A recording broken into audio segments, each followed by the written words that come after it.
Je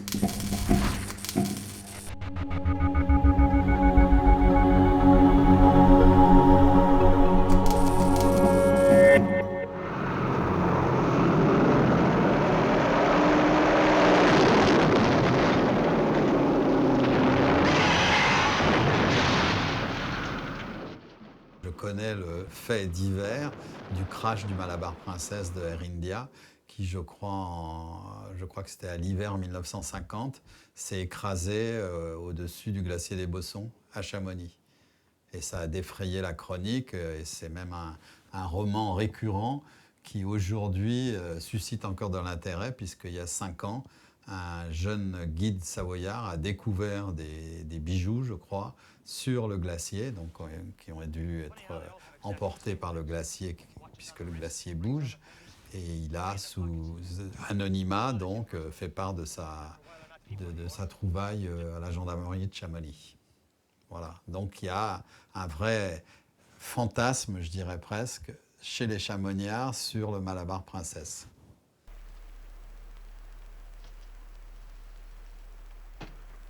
You were right about that north face. Servos didn't want to go that way. C'est le sujet, la montagne, hein, ne serait-ce que dans l'aventure d'un guide. Il y a des grandes aventures de montagne. Moi, le livre qui m'a fait aimer la montagne, c'est Premier de cordée de Roger Frisson-Roche. C'est un peu la même mécanique, hein. C'est père et fils, là c'est les 2 frères. L'aîné avec une assez grande différence d'âge. Et je pense que là, il y a l'histoire familiale de Troyac à jouer. Donc tout y est, là, le village de montagne, le guide qui s'est retiré, les moutons, la bergerie, et le frère qui est un petit peu vaurien par rapport au grand frère, vous voyez, et le décor, bien évidemment, fabuleux de Chamonix. Donc le livre de Troya, il est là-dedans, et le film, le scénario du film en découle directement, je dirais, dans les moindres détails. Cross the snow ledge, go to the left a little more, up about 30 feet to the chimney. We use the pitons there. After that, we'll rest a little. How long will it take us to reach the top? If everything goes well, 4 or 5 hours. Now here, you show me how you're going to belay me. Yeah. Troya, c'est d'abord avant tout un grand auteur et quelqu'un qui a une écriture absolument, je dirais, c'est pas le mot pur, mais enfin exceptionnelle, juste, et qui vous tient en haleine. C'est dommage qu'il soit un petit peu tombé dans l'oubli par rapport à ce qu'il fut, parce qu'à chaque fois que Troya a sorti un livre, que ça soit L'Araignée, je crois qu'il a eu le prix Goncourt pour L'Araignée, ou bien La Neige en deuil, c'était des gros succès de librairie, ils sont tous sortis en poche.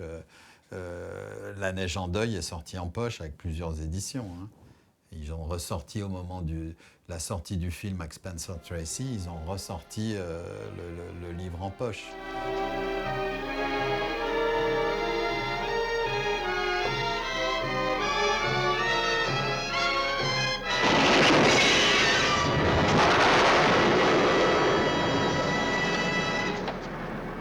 La passion pour la montagne, c'est une histoire de famille. La librairie, c'est une histoire de famille. Moi, je ne suis pas libraire depuis toujours. Ça fait peu de temps que je suis libraire. C'était la librairie de ma maman et avant, la librairie d'un cousin germain de mon père, par alliance d'ailleurs, qui était un passionné de montagne et qui a eu cette idée en 1933. Donc moi, à cette époque-là, je n'étais pas né. Et depuis, à la mort de ma mère, qui a tenu cette librairie après ce cousin germain de mon père, qui l'a créé, ça a été une passion pour ma mère. Et il y a 3 ans, ma mère est décédée. Et on a dit, il faut garder ce lieu, c'est un lieu mythique, c'est une institution. Beaucoup de gens nous l'ont demandé aussi, hein. Bien évidemment, dans le quartier où nous sommes situés, juste derrière l'Académie française que Troya a fréquenté régulièrement, c'est un lieu, je dirais presque, c'est anachronique, pour ne pas dire incongru, d'avoir un lieu sur la montagne situé là et à Paris. Mais c'est une passion. On a des clients qui viennent depuis des années, qui ont connu ma mère, d'autres plus jeunes. Et la passion de la montagne, moi, je l'ai eue sur le plan familial. Nous sommes originaires de Beaufort, qui est une très belle vallée où l'on fait ce fameux fromage de Beaufort. Et j'ai eu envie, j'ai été aussi chasseur alpin, j'ai fait mon service militaire puisque ma génération le faisait. Dans les chasseurs alpins, donc j'ai toujours fait de la montagne, je continue à en faire. Je fais moins de grandes courses, je fais plus des randonnées.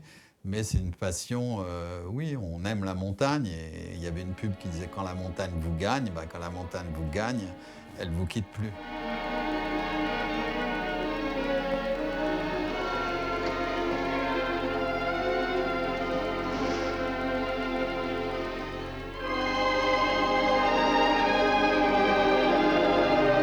L'histoire de ces grands récits de montagne qui écrivent l'histoire de la montagne. Il y en a, il y a Vincent Don, qui est deux alpinistes qui se sont morts et un hélicoptère s'est crashé en allant les chercher. Il y a, je vous parlais de Premier de Cordée, c'est le roman. Je dirais que les gens qui ont envie de lire un roman sur l'histoire de la montagne, c'est un livre à lire.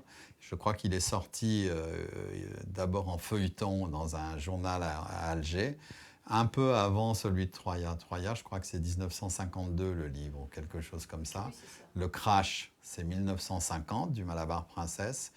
Et Premier de Cordée, où il y a des similitudes. Hein. Je ne dis pas que Troya a écrit son livre parce qu'il a lu Premier de Cordée. Je ne sais pas ce qu'il en pensait d'ailleurs. Mais ça, pour l'initiation à la montagne, Premier de Cordée, pour moi, c'est le livre, je dirais presque, fondateur des amoureux de la littérature de montagne. Voilà.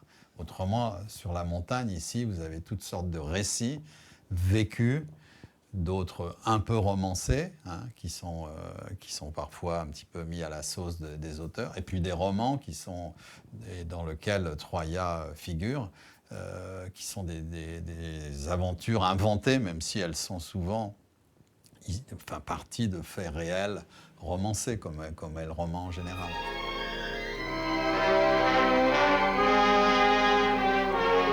Le réchauffement climatique, quand on fait de la montagne, on le voit. D'abord parce que la montagne, elle vit et elle se met en colère beaucoup plus qu'avant. Et deuxièmement, elle se salit. Moi qui ai été au début des années 70, milieu des années 70, militaire à Chamonix, j'ai fait beaucoup de glaciers et de haute montagne et j'y suis retourné donc, depuis un certain nombre de fois. La dernière fois, je suis allé sur les glaciers, là où est tombé le Malabar Princess, le glacier des Bossons. Ça faisait très longtemps que je n'étais pas allé aux Bossons. Le glacier, quand on s'entraînait, il était presque à côté de la route. On garait les voitures, enfin les camions militaires, et on était presque tout de suite sur le glacier. Maintenant, il faut grimper au moins 300 mètres de dénivelé pour arriver au glacier. Mais surtout, le glacier et la neige en haute montagne, elle devient noire. C'est-à-dire que la neige n'est plus blanche. Vous voyez ? Et quand vous regardez toutes les photographies qu'il y a ici, ça ne se voit pas quand la neige fraîche est tombée, bien évidemment. Mais en été, les photos de glaciers aujourd'hui sont grises, sont noires. Pas partout, parce qu'il y a des vallées qui sont plus polluées d'autres. Et entre autres, Chamonix est une vallée assez polluée. Donc la montagne, quand vous dites elle ne vieillit pas dans sa géologie peut-être, mais dans son aspect immédiat, oui, elle vieillit aussi, c'est sûr. Elle s'abîme. Et puis la fréquentation, vous avez très bien entendu qu'il y avait trop de monde qui montait au Mont Blanc. Et aujourd'hui, il y a la queue pour monter au Mont Blanc. Je ne vous parle pas de l'Everest, où là, c'est carrément... puisque c'est mondial. Mais en Europe, le Mont Blanc est le point où tout le monde veut aller. Et je ne sais pas ce qu'il faut faire, mais il y a une invasion de la montagne à certains moments de l'année. Il y en a trop, il faut réguler. Chamonix, c'est non seulement il y a tous les ingrédients, mais c'est le berceau de l'alpinisme et de la haute montagne, avec Zermatt en Suisse, par exemple, en Europe. Hein. Vous avez des grands sites comme ça, Zermatt en est un, Chamonix en est un autre. Et c'est là où beaucoup de jeunes alpinistes qui sont férus de montagne vont. La compagnie des guides de Chamonix, c'est pas n'importe quoi. Être guide à Chamonix, c'est l'endroit où il faut être pour avoir une grande clientèle, ça c'est sûr. Et deuxièmement, le décor naturel de Chamonix, qui est très, qui est magnifique. C'est une scène, une scenery, comme disent les Américains, fabuleuse. Et je comprends qu'ils soient allés tourner le film là-bas. Même si chez Troya, le décor n'est pas forcément celui de Chamonix. Moi, je le verrais plus dans les Hautes-Alpes, pour plusieurs raisons. C'est que ce qu'il décrit sur le bâti, dans son récit, me fait penser plus à l'architecture qu'on trouve dans les Hautes-Alpes ou en Haute-Maurienne. Vous voyez ? Parce que la montagne, il y a Chamonix, mais il y a d'autres massifs montagneux où il y a de la très haute montagne. Et en lisant, je me suis dit, tiens, moi qui connais bien la Haute-Maurienne, vers Bonneval-sur-Arc, juste en descendant de Val d'Isère, et ben, je me suis dit, tiens, c'est marrant, je le verrais bien là, ce bouquin. Et ils l'ont tourné à Chamonix, parce que les décors et les massifs, la montagne est majestueuse à Chamonix. Vous avez non seulement le Mont Blanc, qui est le plus haut sommet d'Europe, mais il y a les Grandes Jorasses, les Drues. C'est très, je dirais visuellement, c'est un décor naturel fantastique. Voilà, c'est pour ça qu'ils sont allés à Chamonix.